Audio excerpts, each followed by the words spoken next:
का मानस आप खोलो भारतीय एयरटेल का अकाउंट। कंचन, क्या अपडेट्स हैं? जी, कल हमने देखा था कि कल के सत्र में भारतीय एयरटेल में करीबन 8,500 करोड़ की एक बड़ी ब्लॉक डील होती हुई दिखाई दी थी, जहां पे आईसीआईएल ने अपनी करीबन हिस्सेदारी बेची थी। जो भाव था वो था 1,660 रुपए का। उसके बाद लंबे टाइम के बाद हमने देखा है कि जो फॉरेन इन्वेस्टर्स है वो बाजार में बाइंग करते हुए दिखाई दिए हैं। कल के सत्र की बात करी जाए तो एफआईएस ने करीबन 5,500 करोड़ की खरीदारी की है। वहीं अगर डोमेस्टिक इन्वेस्टर्स की बात करी जाए तो 3,000 करोड़ की खरीदारी वहां से भी आती हुई दिखाई दी है। और भारतीय एयरटेल में करीबन 10 एंटिटीज ऐसी है जिन्होंने इस पे हिस्सा खरीदा है। तो वो लास्ट ट्रेड हुआ, promoter entity Indian continent investment ने एज एक्सपेक्टेड 8,500 रुपए का माल छोड़ा। खरीदारों में एक तो भारतीय टेलीकॉम ही है, प्रमोटर एंटिटी 2,000 करोड़ का उन्होंने ले लिया। बाकी लार्जली एफआईएस की बाइंग आती हुई, अच्छी बात है। अपडेट्स नेटवर्क के सूत्र ये कह रहे हैं कि भारतीय एंटरप्राइजेस इस पैसे का इस्तेमाल करेगा अपने बीटी के स्टेक को, जो ब्रिटिश टेलीकॉम के स्टेक को जो खरीदा था, उसके लोन्स की रीफाइनेंसिंग के लिए। पैसे का इस्तेमाल भी बढ़िया हो रहा है धंधे में, और बढ़िया मार्की इन्वेस्टर्स चेक इन भी कर गए। मानस, चार्ट्स पे समीकरण कैसे? कल लास्ट ट्रेड जब प्ले आउट हुआ, ब्लॉक विंडो में प्ले आउट हुआ, उसके बावजूद स्टॉक लाल में ही बंद हुआ था, पर आपका व्यू क्या बैठता है? देखिए, शॉर्ट टर्म के हिसाब से बात करें तो थोड़ा सा ट्रेंड नेगेटिव लग रहा है, क्योंकि lower top lower bottom 60 minute chart पे दिख रहे हैं। कल 20 डे मूविंग एवरेज टेस्ट हुआ, वहां पर कोई बहुत ज्यादा बाइंग इंटरेस्ट देखने को मिला नहीं, बाउंस बैक देखने को मिला नहीं। अब देखिए, पॉइंट ये है कि अगर ये कल के लोज के नीचे गया, 1655 के नीचे गया, तो गिरावट बढ़ेगी, और उसके इसमें 1640 जहां पर 50 डे मूविंग एवरेज है, और उसके नीचे 100 डे मूविंग एवरेज जो कि 1615 है, वो लेवल्स टेस्ट हो सकते हैं। लेकिन जब हम मीडियम टर्म की बात करते हैं तो यहाँ पर ध्यान रखिए कि एक रेंज है, उसी रेंज में फंस गया है। नीचे जब तक 1550 के ऊपर ट्रेड करता रहे, इन्वेस्टमेंट या तो 3 से 6 महीने के लिए पोजीशन में आप बने रह सकते हैं। ऊपर की तरफ 1725 का स्तर ब्रेक होगा तो आपको रैली देखने को मिल सकती है, जिसमें 1900 रुपए तक के भाव भी देखने को मिल सकते हैं। तो medium to long term trend में कोई दिक्कत लग नहीं रही है, कंसोलिडेशन दिख रहा है। लेकिन शॉर्ट टर्म ट्रेंड में करेक्शन दिख रहा है, जो तो शायद करीब 20 से 40 रुपए का डाउनसाइड भारतीय एयरटेल में शॉर्ट टर्म में देखने को मिल सकता है। नियर टर्म थकावट है भाई साहब, दबाव आ सकता है। और अभी तो एक और शायद सॉफ्ट बैंक की जब बोर्ड मीट हो रही हो तो उसमें भी शायद एक फैसला लिया जाए, ऐसे भी अपडेट्स थे। आवाज की एक्सक्लूसिव थी, देखते हैं वो भी बैक टू बैक सेलिंग करने उतरते हैं या फिर अब एपेटाइट लॉस्ट है भारतीय एयरटेल को लेकर, थोड़ा समय लगेगा उनको बेचने के लिए। पर इस समय नियर टर्म पेन दिख रहा है स्टॉक में, ये ध्यान रखिएगा। कंसोलिडेशन के दौर से शायद ये स्टॉक गुजरता हुआ नजर आए। टाटा स्टील अपडेट्स में था, खबरों में था। भयती साहब, चार्ट आप खोलना। कंचन, अपडेट्स। जी, यहाँ पे बेसिकली नेटपोर्ट टैलबोट काउंसिल ने इलेक्ट्रिक आर्क फर्नेस के लिए मंजूरी दी थी। अगर टोटल इन्वेस्टमेंट की बात करी जाए तो वो है करीबन 1.25 बिलियन यूरोस का, जिसमें से 500 मिलियन यूरोस की जो फंडिंग है वो यूके गवर्नमेंट की तरफ से आती हुई दिखाई देगी। इसके साथ ही साथ इनका कहना है कि इस पूरे के पूरे इन्वेस्टमेंट से 5,000 नौकरियां बचती हुई दिखाई देगी, और जो कार्बन फुटप्रिंट है यानी कि कार्बन एमिशन, वो 90% तक यहाँ पे हमें कम होता हुआ नजर आएगा। भयती साहब, खबर तो अच्छी है, खबर और बाकियों के लिए सरदर्द है। मेटल्स के लिए तो जो ट्रम्प साहब को करना था वो कर दिया, स्टील और एल्यूमिनियम पे टैरिफ्स लग गई। उसके बाद तो मैं तमाम रेटिंग एजेंसी की रिपोर्ट देख भी रहा था, कल ही परसों में 2 दिन से आ रही है कंटिन्यूसली, कि बहुत ज्यादा असर शायद इंडियन मैन्युफैक्चरर्स पे उन टैरिफ्स का पड़े ना। और इस बैकड्रॉप पे टाटा स्टील का अपडेट भी है। कैसा लग रहा है चार्ट्स पे प्लेसमेंट? ट्रेड वेड लेने का मन या छोड़ दिया जाए?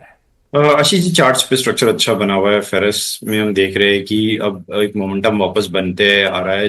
जेएसडब्ल्यू, टाटा स्टील दोनों में अच्छा बाइंग इंटरेस्ट यहाँ से बरकरार है।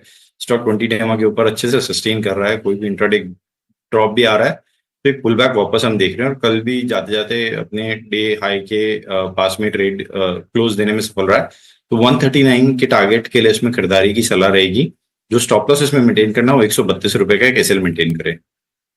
ठीक है, टाटा स्टील बेहतर। क्विकली वेदांता, क्योंकि मेटल्स की चर्चा हुई, वेदांता पे भी अपडेट आ गए। कल वो शेयरधारकों क्रिएटर्स की मीटिंग हुई थी। कंचन, क्या अपडेट है उस मीटिंग से? मीटिंग हुई थी और वहां पे जो ये अनुमान जताया जा रहा था कि डीमर्जर को लेकर कोई फैसला आ सकता है, उसके मीडिया रिपोर्ट्स के अकॉर्डिंग ये बताया जा रहा है कि 83% क्रेडिटर ऐसे हैं जहां पे इसे मंजूरी मिल गई है। बेसिकली 75% क्रेडिटर से मिलनी थी, लेकिन 83% से अप्रूवल आता हुआ दिखाई दिया है। हो सकता है कि आगे चल के जो कंपनी कह रही थी वेदांता को 5 लिस्टेड एंटिटीज में डीमर्ज करने की, वो होती हुई हमें दिखाई दे, इससे वैल्यू अनलॉकिंग भी और री रेटिंग की संभावनाएं भी जताई जा रही है। ओके, तो वो डीमर्जर के लिए एक स्टेप और आगे बढ़ते हुए क्रेडिटर्स की मंजूरी आती हुई, तो ये मेटल्स दोनों रडार पर रख लीजिएगा, metal as a space radar पर रख लीजिएगा, लेकिन टाटा स्टील और खासतौर पर वेदांता खबरों के लिहाज से इंपॉर्टेंट।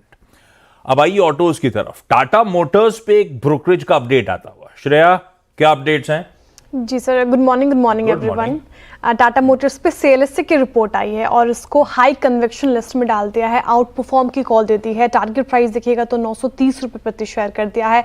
लास्ट ट्रेडिंग प्राइस आपको याद होगा 682 रुपए प्रति शेयर के करीब था, वहां से 26% का अपसाइड पोटेंशियल सीएलएसए को इस पर्टिकुलर काउंटर में नजर आ रहा है। कारण क्या है तो देखिए, सीएलएसए का मानना है कि नियर टर्म में जो स्टॉक है वो एक फेवरेबल वैल्यूएशन में एंट्री कर सकती है और लास्ट 6 मंथ्स में हमें इसमें 40% की करेक्शन देखने को मिली थी। इस पर्टिकुलर काउंटर में 40% की गिरावट आई थी। कारण क्या रही थी इस गिरावट की, तो जेएलआर के को लेकर वीक डिमांड रही थी की मार्केट्स में। इसके अलावा कमर्शियल व्हीकल और पैसेंजर व्हीकल की डिमांड में कमी आई थी, जिसने कंपनी को कहीं ना कहीं ड्रैग किया था। इसके अलावा यूरोपियन यूनियन से अमेरिका में इंपोर्ट टैरिफ्स लागू होने का भी खतरा इसके ऊपर था और इसने कहीं ना कहीं स्टॉक को वीक किया। लेकिन जिस तरीके से करेक्शन अभी हाल फिलहाल में देखने को मिली है, तो अभी वैल्यूएशन अच्छे लग रहे हैं सीएलएसए को, इसलिए आउट परफॉर्म की कॉल। देखिए, यहाँ पे शेयर ने कहा वैल्यूएशन अच्छे लग रहे हैं और राष्ट्रीय जानते हैं बाजार के सबसे पिटे हुए स्टॉक्स की कैटेगरी में इसमें टाटा मोटर्स है। मतलब आधा हो गया स्टॉक, है ना। और टेक्निकल्स में जो सबसे ओवरसोल्ड ट्रेजेक्टरी होती है 200 week exponential moving average, daily नहीं वीकली, ये स्टॉक उसके भी नीचे आ गया। और मतलब अगर मैं टाटा मोटर्स के पूरे करियर में से सिर्फ कोविड हटा दूं तो ये हार्डली इतना ओवरसोल्ड होता है। मानस, अभी आपने शेयर को सुना, इस रिपोर्ट को सुना, इस प्राइस को आप देख रहे हैं, क्या इन्वेस्टर के लिए कंसिडर करने वाला प्राइस है ये, या फिर आप थोड़ा वेट करेंगे? देखिए, जगह तो सही है क्योंकि स्टॉक करेक्ट हुआ है, 200 वीक मूविंग एवरेज के आसपास ट्रेड करने जा रहा है। क्योंकि अगर आप देखें तो 200 वीक मूविंग एवरेज 650-640 की रेंज में है। तो अगर हम थोड़ा सा मीडियम टर्म के लिए देखें तो रिस्क एक्चुअली बहुत ज्यादा है नहीं। अगर आप उस लेवल पे स्टॉप लॉस लगा सकते हैं, 640 के नीचे स्टॉप लॉस लगा सकते हैं, तो 40 रुपए का ही रिस्क है।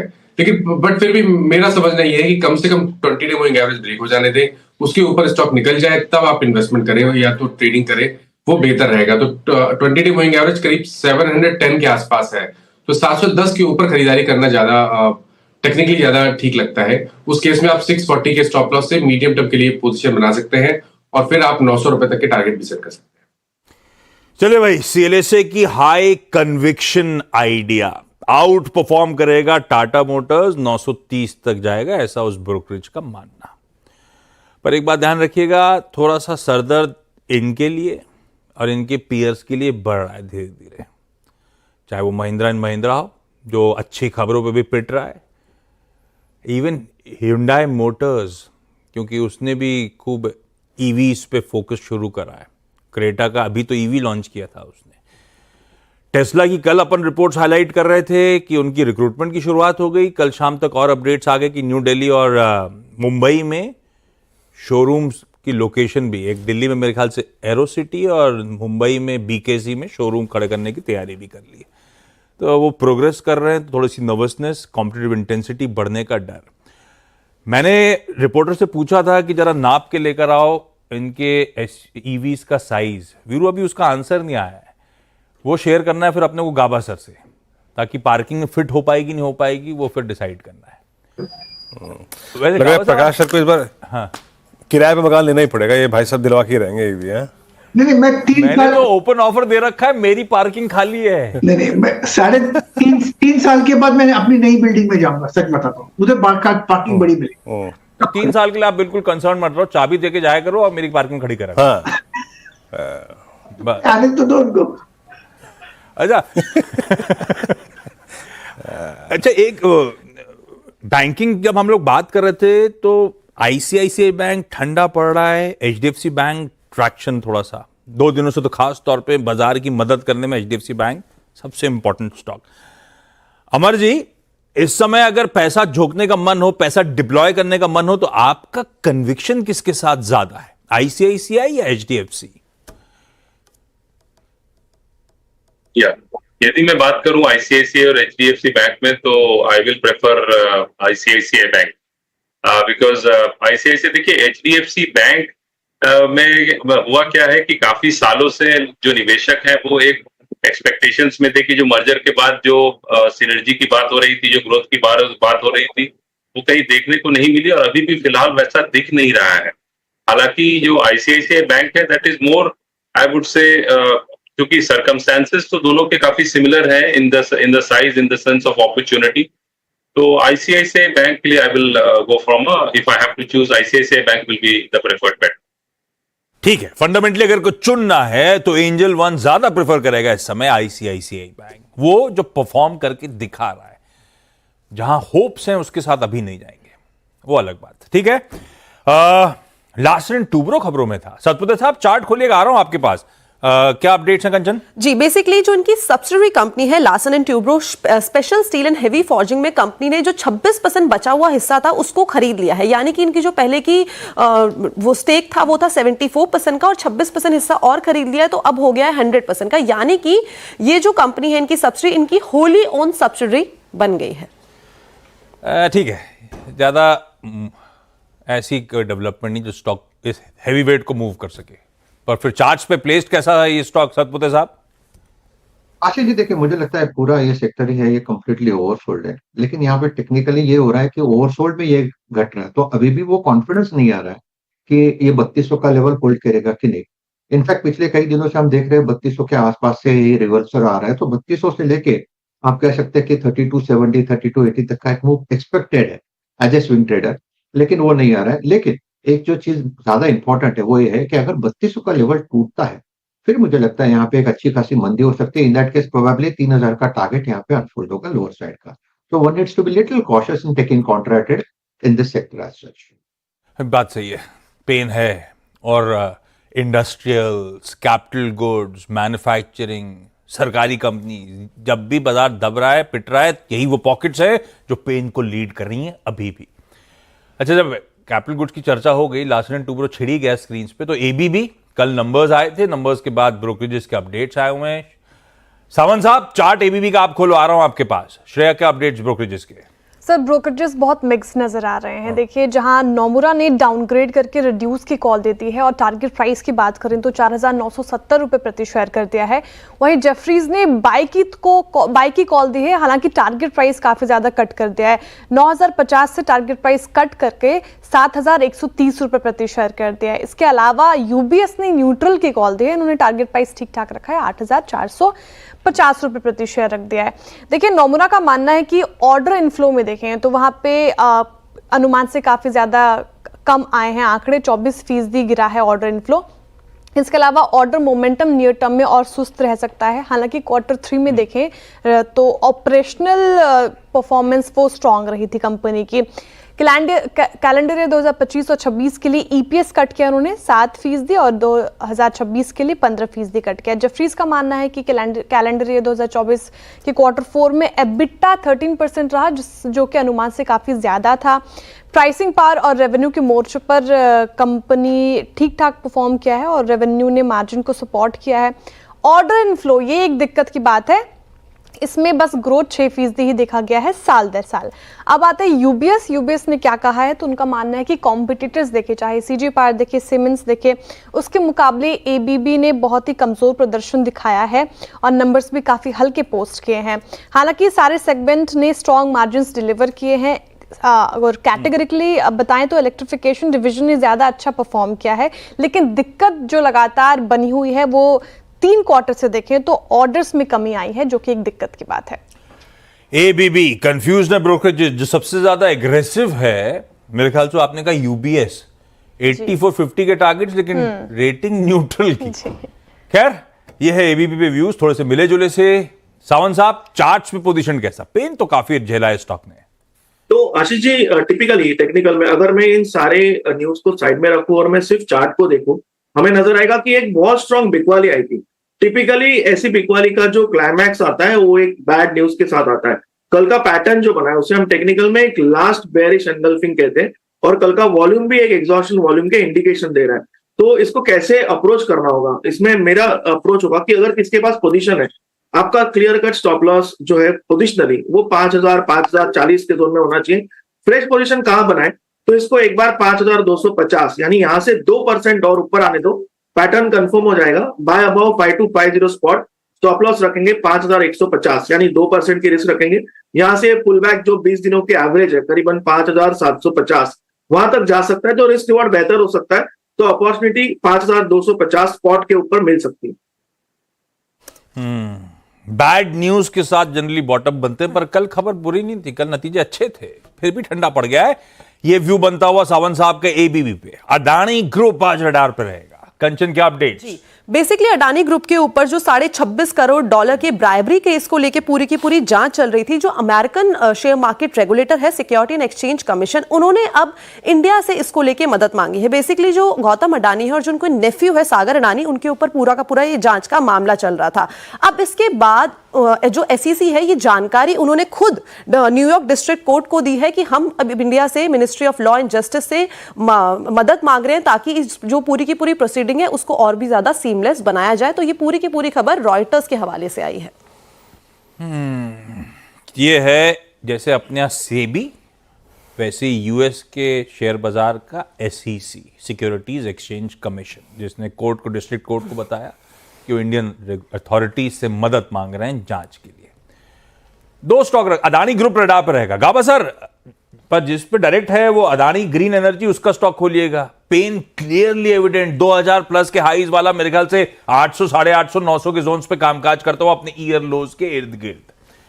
वैसे अदानी इंटरप्राइजेस भी रडार पर रख सकते हैं पूरे ग्रुप की होल्डिंग, पर अदानी ग्रीन के थ्रू समझ लेते हैं मूड। गाबा सर, क्या पेन है स्टॉक पे, क्या लग रहा है चार्ट्स को देखकर? आधे से कम हो गया, 2200 का आधा होता है 11, ये चल रहा है 898। दूसरा सपोर्ट था 1000, साइकोलॉजिकल रेजिस्टेंस सपोर्ट, 4 फिगर वो भी तोड़ दिया। अब भी वीकनेस है, कहीं पर स्ट्रेंथ नजर नहीं आती अडानी ग्रीन पर।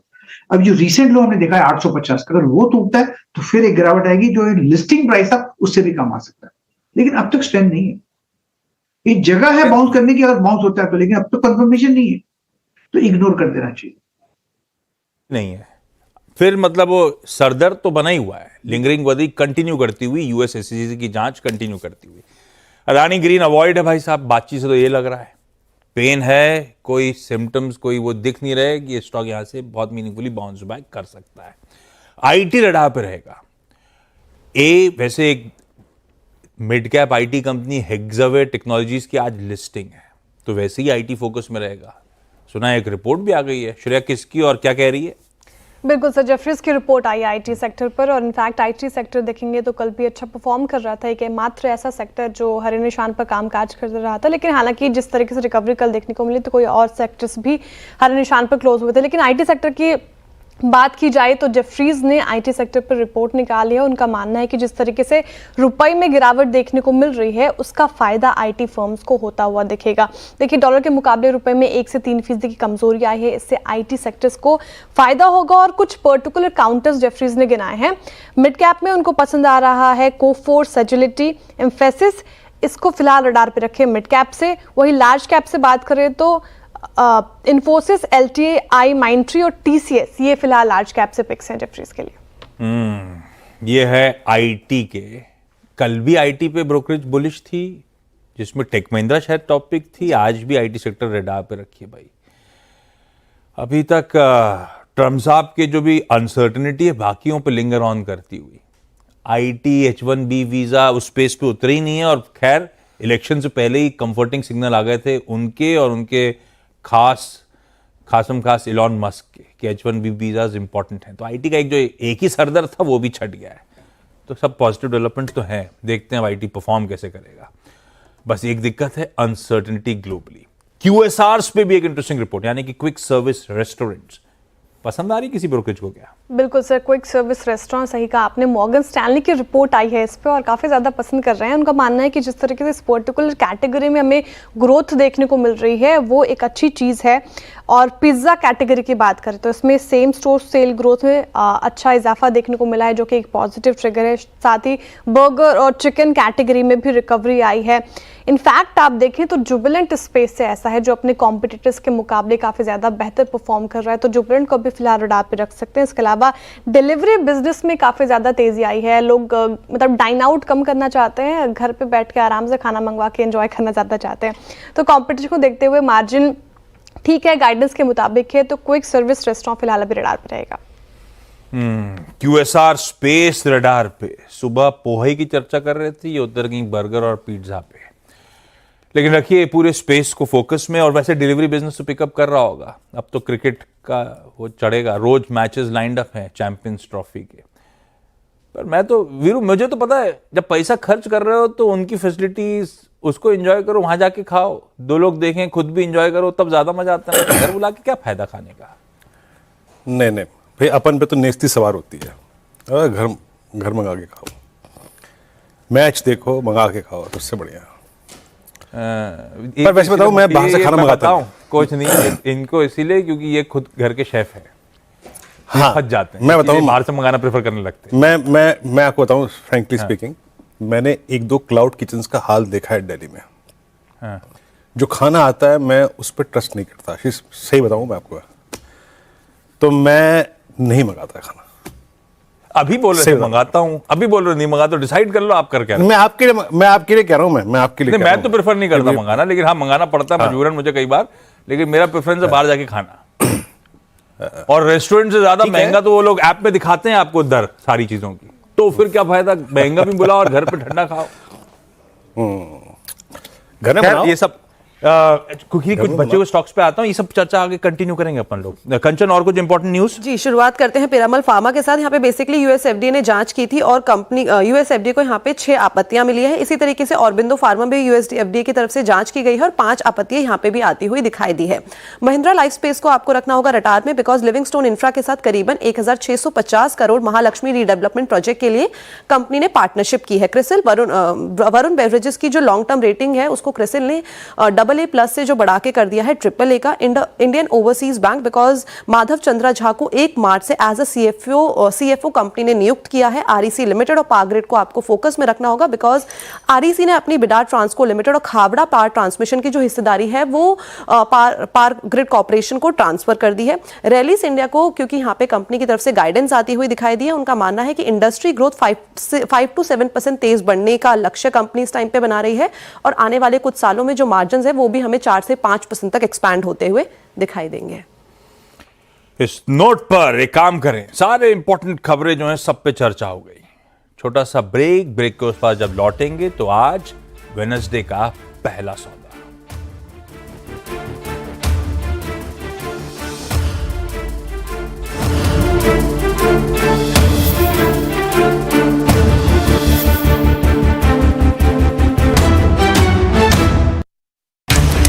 एक चेहरा जो मार्केट का हर मूव पहचानता है, एक चेहरा जो आपको मार्केट की बारीकियां समझाता है, एक चेहरा जिसे सिर्फ आपका मुनाफा दिखता है, एक चेहरा जिस पर पूरा इंडिया भरोसा करता है। देखिए